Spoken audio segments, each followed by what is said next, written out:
السلام عليكم ورحمة الله. عام جديد إن شاء الله راح يكون حافل مع رب جديد، برنامج جديد سبيشال كار. معنا سيارة عمرها 19 سنة، سيارة قديمة ولكن سيارة مميزة، إلها بصمة، إلها وقع لما أنت تسوق هاي السيارة على الشارع. ميتسوبيشي لانسر إيفو 6 نسخة RS.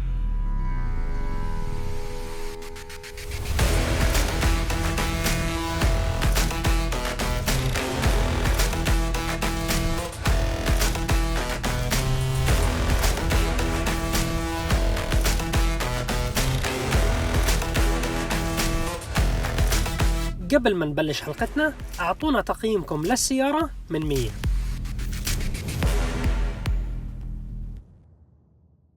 في البداية خلينا نشرح شوية معلومات عن نسخ الإيفو 6 الموجودين. هم بيتوفروا 3 نسخ، النسخة الأولى RS، النسخة الثانية RS2، والنسخة الثالثة GSR. شو الاختلافات بينهم الثلاث؟ نسخ الRS حطوهم على جنب لأنه هم النسخ اللي بالأساس مصنوعين يكونوا سيارة تاخدها من الشركة وفورا توديها على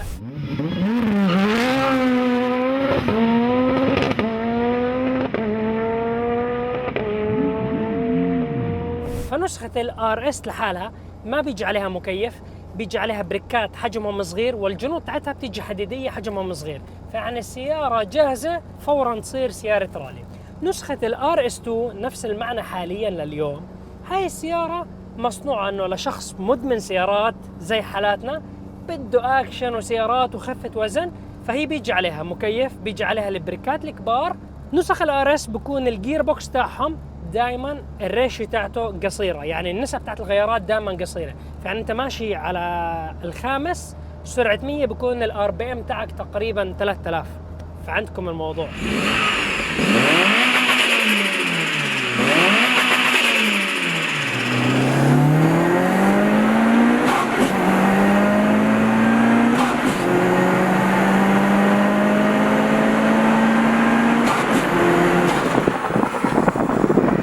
نسخة الRS عن نسخة GSR انه نسخة الRS عليها limited slip differential موجود بالخلف. السيارة لما بدك اياها تشحط وتساوي درفت وتخميس، السيارة بتخمس بمكان صغير جدا.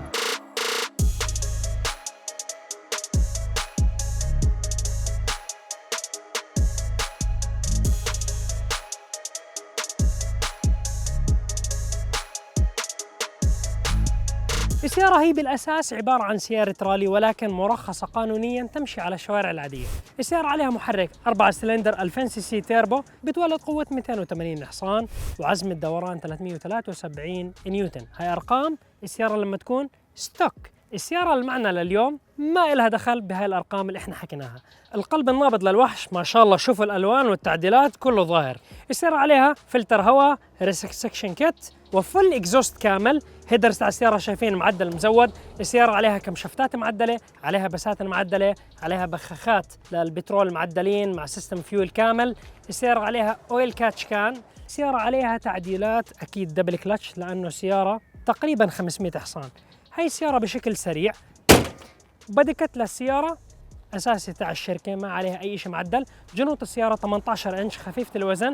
السيارة عليها ديسكات بريك أمامية معدلة، فحمات بريك معدلين، وبريك كاليبرز معدل. السيارة من الخلف أنا بعتبر هذا السبويلر الموجود على السيارة أجمل سبويلر على سيارة 4 أبواب دون منازع.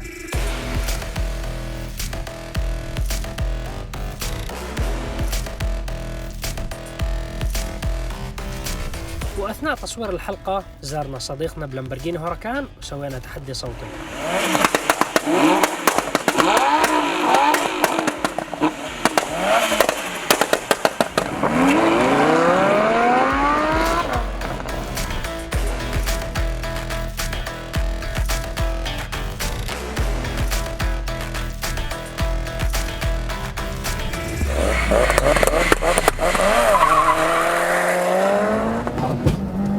إن شاء الله تليفوني طار.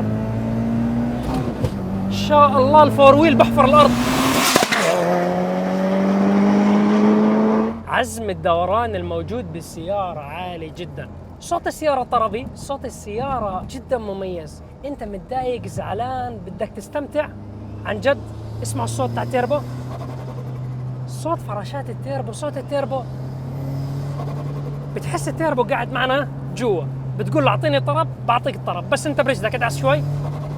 اصوات، يعني انا هذا الصوت مستعد اسمعه كل يوم. اللي بقول لك ليش بتسوق سياره غير عادي بتروح فيها على الشغل، هذا الصوت كل يوم بسمعه ما عندي مشاكل. اسمع الله، هلا هذا الصوت من الاصوات المميزه بالسياره. السياره عليها كمبيوتر معدل زي ما قلنا، عليها انتلاج. شو يعني انتلاج؟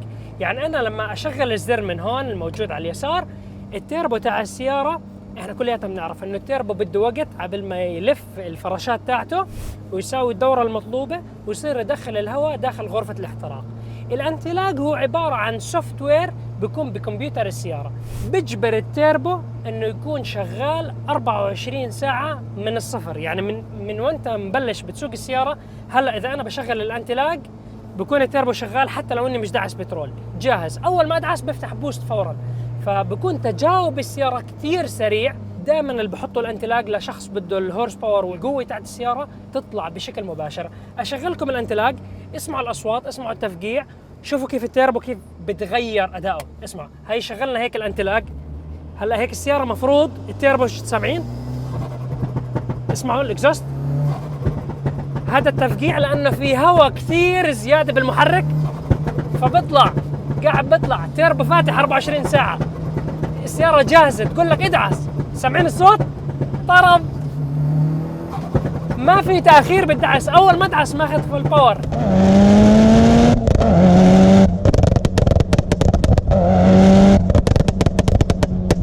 مش تشغل الانتلاج 24 ساعه بتخرب السياره، التيربو بتجمر. الاكزوست على السياره حرارته كثير ترتفع، فانت بصير بدك تسوي له صيانه، ممكن يفسخ. فضروري جدا عشاق السيارات ما تشغل الانتلاج دائما. وايضا ضروري جدا نحس بالمسؤوليه. اوكي احنا مبسوطين السيارات مزوده، السياره قانونيه بتمشي على الشوارع، ولكن بنفس الوقت مش انت كل ما تدخل حي بدك تسمع واحد تعطيه تحيه تشغل له انتلاج. يعني كمان انت بتزعج الناس. اماكن برا، احنا بشارع بنص الصحراء ما في حد عنا، فانت بدك تنطرب تستمتع، اوكي استمتع ما عندك مشاكل، بس ما تزعج الناس.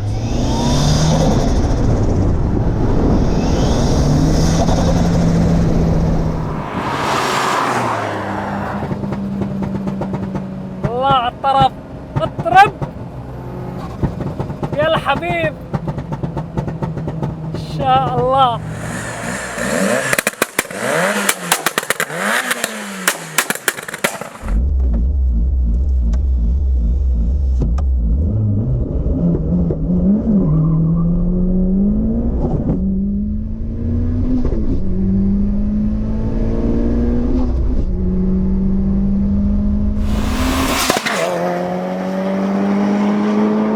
هاي السيارة اللي حاليا نحن بنقودها عليها عدادات رالي ارت، شايفين عدادها 300. النسخة العادية بيكون عدادها بال 260 بس.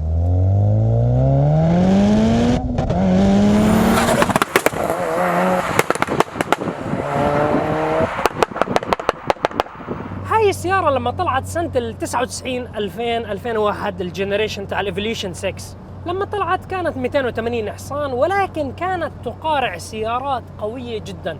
في هذيك الحقبة من الزمن كان فراري عندهم فراري 360 مودنا، بورش كان عندهم 911 تيربو نسخة ال 996. السيارات كانوا بعالم ال 400 حصان، كانوا يتسارعوا من 0 ل 100 أيضا بعالم ال4 ثواني.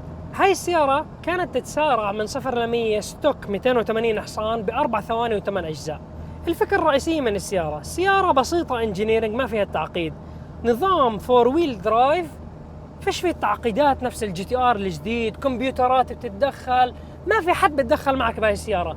4 ويل درايف تيربو، سوق، ابدع، اقلع بالسيارة. الفرق الرئيسي نسخة الجي اس ار ما عليها ليميتد سليب ديفرنشال، فأداها بيكون مختلف. نسخة الار اس بيكون الديفرنشال موجود بالخلف عنيف، تسارعات جبارة. حكينا بورش فراري بعالم ال4 ثواني، هاي السيارة بحقبة ال2000 لو كانت 500 حصان، وهاي السيارة كانت بحقبة ال2000 500 حصان، كانت أسرع من الفراري والبورش. فهي عبارة عن سيارة صادمة، سيارة مو عادية. أيضا تنبيه، نسخ الار اس خفيفة الوزن. نسخة الار اس وزن السيارة بكون 1250 كيلو، أما نسخة الجي اس ار بكون 1350 كيلو بدون سوائل. بهديك الحقبة من الزمن سيارة خفيفة جدا، ميكانيك جدا بسيط، سيارة تسويها سيارة رالي، استمتع، خذ الطرب، أعطيها أكشن، أعطيها كل الأمور اللي بدك إياها وروح يا الحبيب. السيارة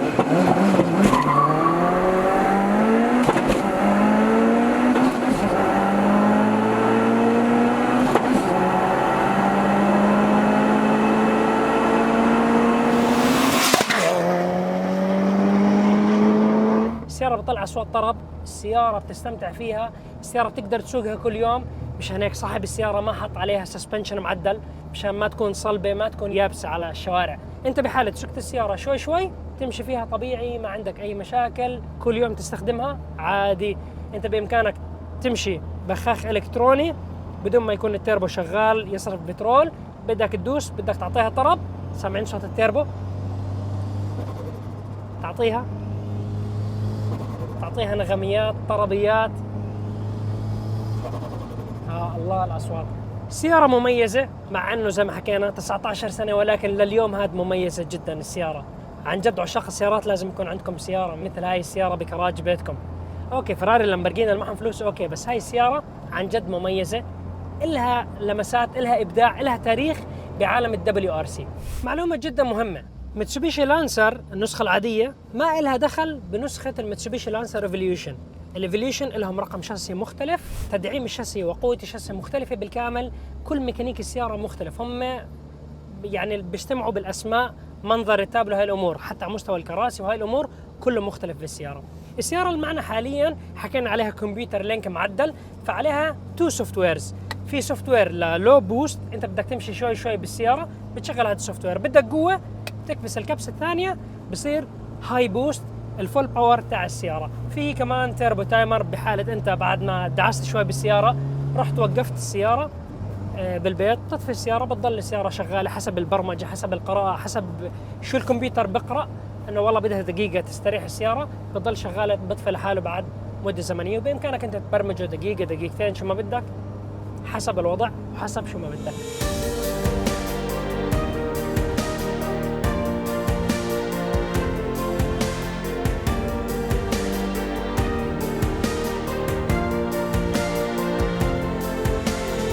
بشكر صديقي العزيز رائد حداد صاحب هاي السيارة اللي هو أعطاني إياها أسوقها، أعطاني إياها استخدمها، أسوي لكم حلقة طربية أصيلة. طبعا هاي السيارة أخو رعد شرى السيارة لما كانت سنة 2000 وكالة. أخو رعد ما شاء الله سوى إنجازات قوية جدا بالسيارة، فاز بعدد من البطولات والسباقات السرعة، أبدع فيها ما قصر بالسيارة. بعدها باع السيارة، عدد من الشباب شروها. سبحان الله بالصدف كل الشباب اللي اشتروا هاي السيارة بتاريخ حياتها كامل أصدقائي وأصحابي، بفخر فيهم جميعا. الآن رعد شرى السيارة اللي أخوه شراها قبل 19 سنة مشان تضل عنده، حكى حرام تضيع. هاي سيارة عن جد حرام تضيع، لازم تضل موجودة عند أي شخص مدمن سيارات وعاشق سيارات. وصلت حلقتنا للنهاية، إن شاء الله تكونوا استمتعتوا معي. أي استفسارات وتعليقات على الموقع برد عليكم، أي شيء بدكم إياه، حتى استفسارات الميكانيك. إذا أنت عندك سيارة مميزة، سيارة سبيشال، مو شرط تكون 1000 حصان و2000 حصان و3000 حصان، سيارة إلها روح، سيارة أي واحد عاشق سيارات بيطلع فيها بينتعش فؤاده، اتواصل معي على حساب الانستغرام مسجات دايركت، إن شاء الله يكون في نصيب ونجرب سيارتك ونخلي كل عشاق السيارات وجمهور عرب جي تي يشوفوا الوحش تاعك. في أمان الله، السلام عليكم. الله